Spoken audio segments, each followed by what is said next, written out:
Assalamualaikum warahmatullahi wabarakatuh. Pada video pembelajaran kali ini kita akan melanjutkan bahasan tentang study skill atau keterampilan belajar dengan topik problem solving. Materi ini sengaja kita tekankan tentang study skill karena sebenarnya problem solving ini di dunia kedokteran atau kesehatan juga paling sering bagaimana kita nanti menyelesaikan masalah-masalah yang berkaitan dengan kesehatan masyarakat.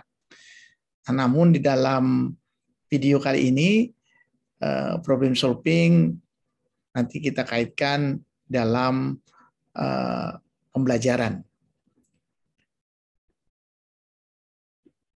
Jadi sebenarnya kemampuan problem solving ini merupakan tujuan atau hakikat pembelajaran yang menjadi kebutuhan peserta didik dalam menghadapi kehidupan nyata. Di dalam kehidupan sehari-hari mungkin peserta didik atau mahasiswa telah banyak dihadapkan pada sebuah masalah, baik di lingkungan rumah, sekolah, maupun di masyarakat. Namun, karena kurangnya kepercayaan yang diberikan oleh orang tua terhadap mahasiswa tersebut, sehingga mereka belum memiliki keterampilan atau belum mempunyai problem solving, pemecahan masalah yang benar-benar terlatih dan mempunyai banyak pengalaman bagaimana menyelesaikan masalah-masalah itu secara mandiri.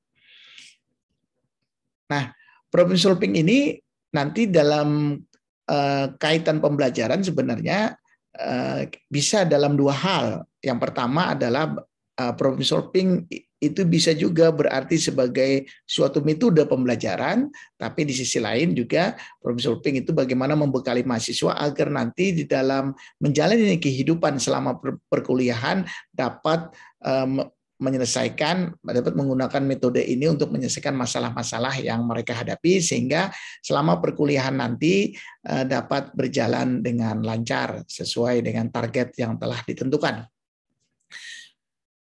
Nah, kemudian apa sih sebenarnya problem solving itu? Jadi problem solving adalah kesanggupan seseorang untuk mengenali dan merumuskan masalah serta menerapkan masalah yang baik. Atau ada juga yang menyampaikan merupakan metode dalam kegiatan pembelajaran dengan cara melatih peserta didik menghadapi berbagai masalah, baik itu masalah pribadi atau perorangan maupun masalah kelompok dipecahkan secara individu atau secara bersama-sama. Sehingga dari definisi inilah tadi yang saya sampaikan bahwa problem solving boleh jadi itu sebagai metode pembelajaran, tapi juga di satu sisi bahwa problem solving itu adalah sebagai metode untuk menyelesaikan masalah-masalah yang akan dihadapi selama dalam proses pembelajaran. Nah, ini adalah beberapa manfaat yang bisa kita peroleh dengan kita menerapkan problem solving ini. Yang pertama adalah mengembangkan sikap keterampilan mahasiswa dalam memecahkan permasalahan serta mengambil keputusan secara objektif dan mandiri. Kemudian yang kedua, mengembangkan kemampuan berpikir. Kemudian yang ketiga, melalui inquiry, ini kemampuan berpikir tadi diproses dalam suatu situasi yang benar-benar dihayati, diminati oleh mahasiswa dalam berbagai ragam alternatif. Kemudian yang ketiga, membina pengembangan sikap, perasaan, keingintahuan yang jauh dengan cara berpikir objektif, mandiri, kritis, baik secara individu maupun secara kelompok. Nah, ini ada beberapa keuntungan dengan kita menerapkan problem solving ini. Yang pertama, melatih mahasiswa untuk menghadapi problem-problem atau situasi yang timbul secara spontan. Jadi karena selama di dalam menjalani kehidupan, terutama dalam kehidupan kampus ya, pasti banyak nanti permasalahan-permasalahan yang akan dihadapi, baik permasalahan kecil maupun permasalahan besar. Dan ini sebagai modal keterampilan yang harus menjadi bekal bagi mahasiswa semua. Kemudian yang kedua, mahasiswa menjadi lebih aktif dan berinisiatif sendiri dan bertanggung jawab sendiri. Ya, karena dia dilatih untuk menyelesaikan masalah sendiri sehingga apa yang akan dia putuskan itu diharapkan dia lebih bertanggung jawab. Kemudian, dan ini juga relevan dalam kehidupan kampus dengan kehidupan relevan dengan kehidupan nyata sehari-hari, karena sekali lagi bahwa kehidupan kampus itu juga merupakan bagian di dalam kehidupan sehari-hari para mahasiswa semua. Nah, namun di balik keuntungan tadi ada beberapa kelemahan. Yang pertama, dengan kita melakukan problem solving ini memang memerlukan waktu yang lama. Mengapa memerlukan waktu yang lama? Karena problem solving itu mempunyai tahapan-tahapan. Jadi tahapan-tahapan itu tidak segera, ya, keputusan itu tidak segera langsung diambil, tetapi harus melalui tahapan-tahapan tadi. Kemudian, nah, karena prosesnya yang agak panjang, sehingga mahasiswa yang sudah terbiasa malas ya semakin malas, ya, akhirnya juga tertinggal. Kemudian boleh jadi juga tidak sebagai metode. Nih sekarang sebagai metode pembelajaran terkadang sukar mengorganisasikan bahan perkuliahan yang bisa dijadikan pendekatan penyampaian melalui problem solving. Kemudian yang terakhir, sukar sekali menentukan masalah yang benar-benar cocok dengan tingkat kemampuan dari mahasiswa tersebut. Nah, ini ada 7 langkah, ya, ada 7 langkah pemecahan masalah, ada 7 langkah pemecahan masalah dalam problem solving tersebut. Masalah-masalah tersebut mulai dari identifikasi masalah, kemudian rumuskan masalah, tentukan alternatif solusi, analisa tiap alternatif solusi, pilih solusi, implementasi, dan evaluasi solusi. Nah, sekarang kita coba jelaskan satu persatu. Yang pertama, apa itu masalah? Jadi, masalah ini dapat digambarkan sebagai suatu keadaan, ya, yang terlihat dan tidak terlihat, di mana antara yang diharapkan dan kenyataan tidak sesuai. Jadi ada gap, ada kesenjangan antara fakta dengan harapan, antara kenyataan dengan harapan. Atau terdapat hambatan-hambatan antara yang diinginkan dengan keadaan yang sesungguhnya. Nah, itu yang disebut dengan masalah. Nah, sekarang apa bedanya masalah itu dengan keluhan? Keluhan itu biasanya akibat dari masalah yang tidak jelas dan tidak teratasi atau tidak terselesaikan. Keluhan yang dirasakan seseorang dapat dijadikan pertanda seseorang sedang mengalami masalah, ya, yang tidak dikenali atau sebuah masalah yang tidak terpecahkan tadi. Nah, kemudian bagi mahasiswa tadi yang perlu dipahami adalah masalah-masalah itu kemungkinan apa saja yang kemungkinan akan mereka temukan nanti selama mereka perkuliahan. Nah, masalah-masalah itu saya bagi mungkin secara internal di dalam diri mahasiswa itu sendiri. Yang pertama mungkin kesehatan yang sering terganggu, kemudian kecakapan atau keterampilan mengikuti pelajaran tidak semua terampil, kemudian kebiasaan belajar yang kurang bagus atau kurangnya penguasaan bahasa. Jadi ini adalah masalah-masalah yang mungkin terdapat di dalam diri mahasiswa itu sendiri. Kemudian masalah yang kedua boleh jadi masalah ini juga berada di kampus. Misalkan bagaimana cara dosen memberikan pelajaran. Ya mungkin terlalu monoton sehingga mahasiswa itu sendiri bosan. Atau bisa juga apa yang disampaikan terlalu padat, ya. Jadi dalam penyelenggaraannya itu terlalu padat, terlalu banyak sehingga ini seolah-olah jadi beban berat. Nah, di faktor sekolah, di faktor kampus itu sendiri boleh jadi kurangnya bahan-bahan bacaan. Jadi mungkin perpustakaan yang terbatas sehingga bahan-bahan pelajaran itu belum banyak. Atau bahan pelajaran itu mungkin terlalu sulit untuk dipahami. Nah, kemudian bisa juga masalah itu bersumber di lingkungan keluarga. Misalkan masalahnya adalah masalah broken home, ya. Ini juga nanti akan menentukan permasalahan yang akan dihadapi oleh mahasiswa. Nah, ini bagi yang mungkin di perantauan, ini masalah juga, ya, masalah rindu kampung. Jadi ingin pulang, sebentar-sebentar ingin pulang, sehingga kadang-kadang waktu kita menyelesaikan tugas-tugas itu tidak tuntas karena habis waktu di perjalanan. Atau bisa juga masalah ini bertamu dan menerima tamu. Jadi kadang-kadang kita mau menyelesaikan tugas, ternyata banyak teman-teman datang, tamu datang, ini juga menjadi permasalahan. Dan yang terakhir boleh jadi karena kurangnya kontrol dari orang tua sehingga mahasiswa itu merasa bebas, sehingga dia lupa diri ya terhadap waktu bahwa saatnya mungkin belajar, saatnya istirahat dan lain-lain. Nah, yang tidak kalah pentingnya juga adalah masalah dari lingkungan masyarakat itu sendiri. Ya, dari lingkungan. Yang pertama mungkin masalah terlalu aktif berorganisasi. Jadi berorganisasi itu bagus, tapi lihat dengan kapasitas diri, kemampuan diri ya. Kemudian tidak mempunyai teman belajar, ini juga kurang bagus. Jadi sebaiknya usahakan selama dalam pembelajaran itu berkelompok ya, sehingga kita ada teman untuk berbagi pengetahuan. Kemudian tidak dapat membagi waktu ya, atau waktu senggang, ini juga menjadi masalah yang nanti akan dihadapi oleh mahasiswa. Dan yang terakhir boleh jadi ini walaupun mungkin jarang ya, bekerja sambil belajar atau sambil kuliah. Nah, ini merupakan masalah-masalah yang juga agak berat yang dihadapi oleh kita semua.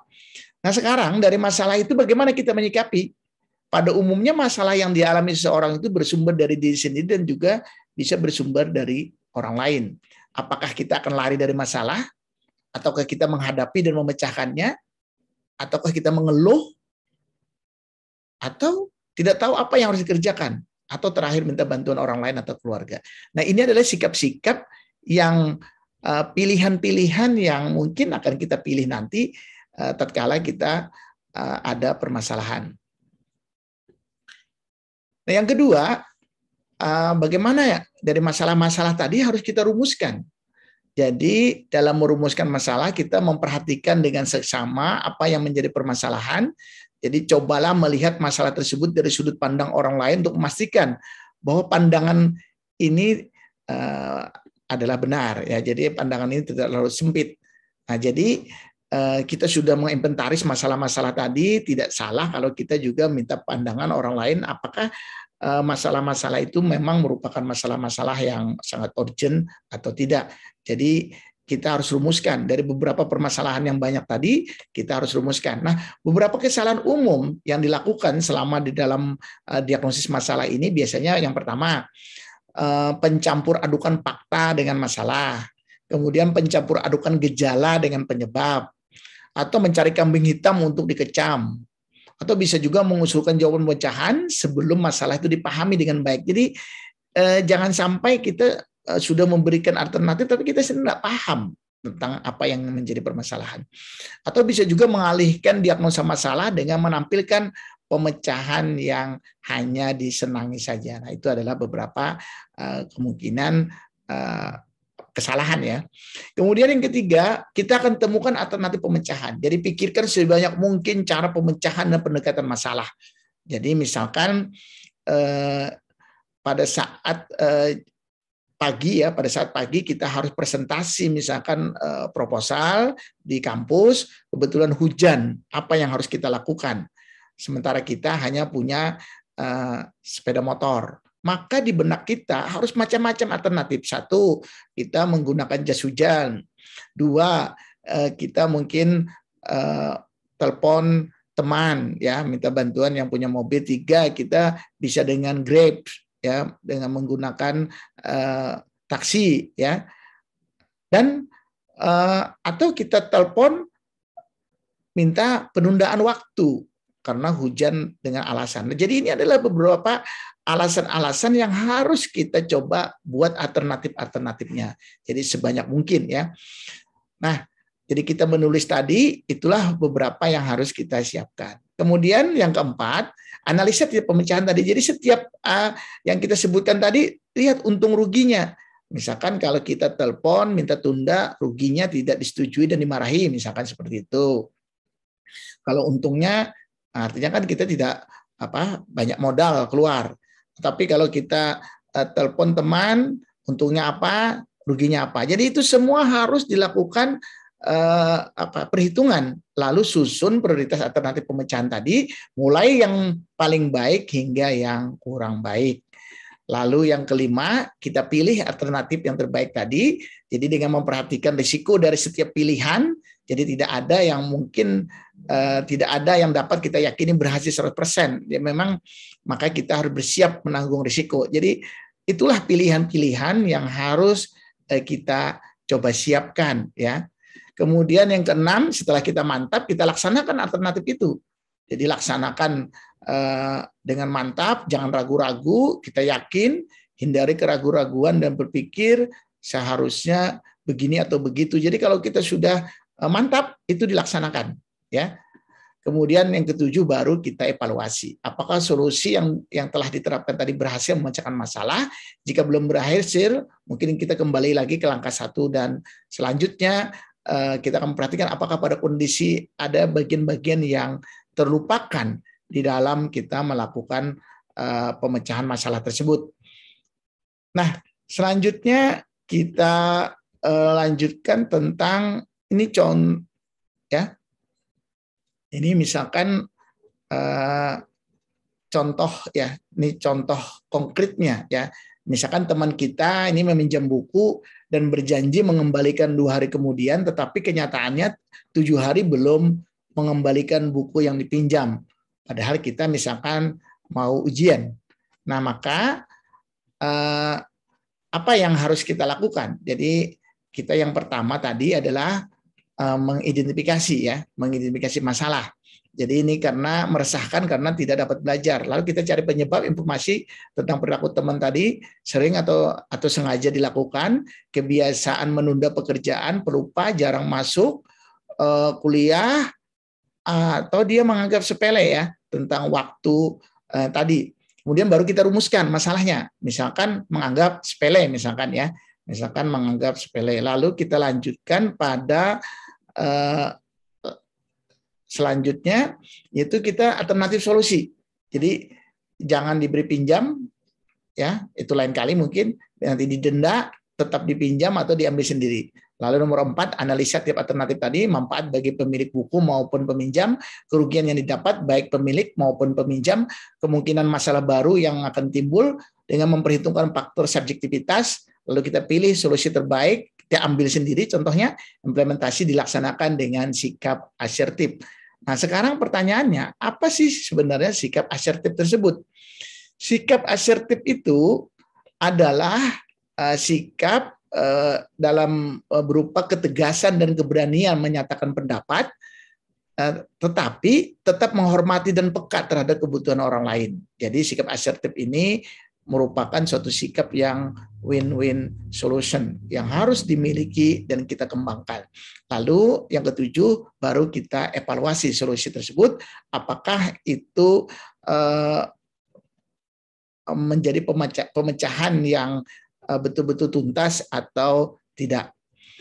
Nah, yang terakhir, jangan pernah terus menyesali diri. Jika sudah mengambil keputusan dan melaksanakan, jangan terus menyerah diri. Apapun yang terjadi, kita bisa belajar dari pengalaman masa kini supaya menjadi lebih baik di masa yang akan datang. Penyelesaian yang berlarut-larut, penyesalan yang berlarut-larut akan membuat konsentrasi terpecah antara berusaha memecahkan dan menenangkan diri. Jadi sekali lagi, kalau sudah kita mantap, maka kita mantapkan dan tidak perlu kita menyesal terlalu dalam, tetapi hendaknya ini menjadi pembelajaran untuk kita. Nah, mungkin itu yang dapat saya sampaikan pada video pembelajaran kali ini. Terima kasih. Assalamualaikum warahmatullahi wabarakatuh.